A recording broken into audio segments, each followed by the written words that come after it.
ವಿಶೇಷವಾಗಿ 520 ಕೋಟಿ ರೂಪಾಯಿ ಅನುದಾನ ಕೊಡಿ ನಮಗೆ ಸಿಬ್ಬಂದಿಗೆ ವೇತನ ಕೊಟ್ಟಿಲ್ಲ, ಹಣ ಇಲ್ಲ ಅಂತ ಹೇಳ್ಬೋದು. ಯಾವುದು ಕಿಮ್ಸಿಗೆ? ಹೌದು ಸರ್, 10 ಬಾರಿ ಲೆಟರ್ ಬರೆದ್ರೆ ಇಲ್ಲಿವರೆಗೂ ಒಂದು ರೂಪಾಯಿ ಕೊಡಿಸಿಲ್ಲ ಸರ್. ಅಲ್ಲಲ್ಲ, ಕಿಮ್ಸ್ಗೆ ಪ್ರತಿ ಟೈಮು ಬೇಡಿಕೆ ಇರ್ತದೆ, ಇಲ್ಲ ಅಂತಿಲ್ಲ, ಕೊಡಬೇಕು. ಸರ್ಕಾರದ ಮಟ್ಟದಲ್ಲಿ ಪ್ರತಿ ಹಂತದಲ್ಲಿ ಕೊಡಬೇಕು. ಈಗ ಇದನ್ನೇ ಒಂದು ಇಟ್ಕೊಂಡು ಕಿಮ್ಸಿಗೆ ಕೊಟ್ಟೇ ಇಲ್ಲ, ನಾವು ಒತ್ತಡ ಹಾಕ್ತೀನಿ. ಸ್ಪೆಷಲ್ ಗ್ರ್ಯಾಂಟ್ ನಾನೇ ಓಪನ್ ಆಗಿ ಸದನದಲ್ಲಿ ಮಾತಾಡಿದ್ದೀನಿ.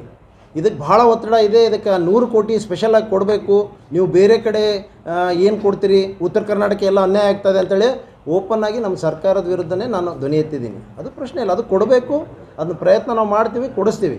ಈಗೆಲ್ಲನೂ ಒಂದೇ ನೀವು ಅದನ್ನೇ ಇಟ್ಕೊಂಡು ಅಂಥದ್ದು ಭಾಳಷ್ಟು ಏನು ಅವ್ರ ಸರ್ಕಾರ ಇದ್ದಾಗ ಎಷ್ಟು ಭಾಳ ಕೊಟ್ಟಿದ್ದರು ಸ್ಟೇಟ್ ಗೌರ್ಮೆಂಟಿಂದ ಎಲ್ಲ. ಈಗ ಬರೀ ಇಂಥದ್ದು ಹೇಳೋದಷ್ಟೇ ಸರಿ. ನಿಮ್ಮ ಅಧಿಕಾರದಲ್ಲಿ ಏನು ಮಾಡಿದಿರಿ, ನೀವೆಷ್ಟು ಕೊಟ್ಟಿದ್ದೀರಿ ಬೇಕಲ್ಲ ಅದು. ಖಂಡಿತವಾಗಿ ಏನೇನು ತೊಂದರೆಗಳಿದಾವೆ ನಾವು ಅದನ್ನು ಫುಲ್ಫಿಲ್ ಮಾಡಲೇಬೇಕು, ಇಲ್ಲ ಅಂತಿಲ್ಲ.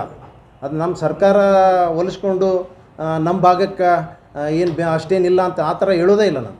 ಖಂಡಿತವಾಗಿ ನಮ್ಮ ಸರ್ಕಾರ ಇರಲಿ, ಅವ್ರ ಸರ್ಕಾರ ಇರಲಿ, ನಮ್ಮ ಭಾಗದ ಬಗ್ಗೆ ಬಂದಾಗ ಯಾವುದೇ ವಿಚಾರ ಇಲ್ಲ.